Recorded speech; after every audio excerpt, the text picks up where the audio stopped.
In today's lesson, we're going to look at YED, which stands for Income Elasticity of Demand. This concept helps us understand how demand responds to changes in income. Let's begin with its definition. Income elasticity of demand measures how sensitive the quantity demanded of a good is to a change in consumers' income. In simple terms, when people's income rise or fall, how much does their demand for a particular good change? The formula for YED is the percentage change in quantity demanded of the good divided by the percentage change in consumers' income. The value of YED tells us what type of goods we're dealing with. If YED is positive, demand increases as income increases. These are called normal goods.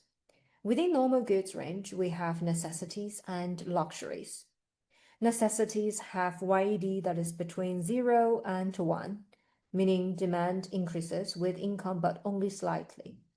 Typical examples include basic food items like bread and rice, public transport, and everyday household essentials such as toothpaste or washing powder. Even if your income doubles, you won't drastically increase how much toothpaste you buy, so demand only responds mildly.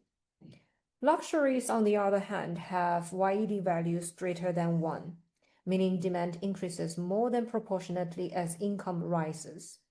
Examples include international holidays, high-end restaurants, and designer fashion.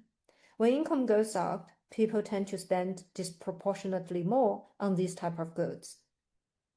If YED is negative, the product is considered an inferior good. Demand actually falls as income rises. Examples include instant noodles, supermarket value brands, second-hand clothing, or bus travel in some countries. As people become wealthier, they tend to switch to higher quality alternatives, so the demand for these inferior goods decline. Understanding YED is extremely important. For businesses, it helps predict how demand will change during economic booms and recessions. Luxury brands, for example, can expect higher sales when incomes rise, while producers of inferior goods may see sales fall. YED also helps firms with pricing and production planning and allows them to forecast revenue more accurately. For governments, YED helps predict tax revenues and identify which industries may be most vulnerable during economic downturns.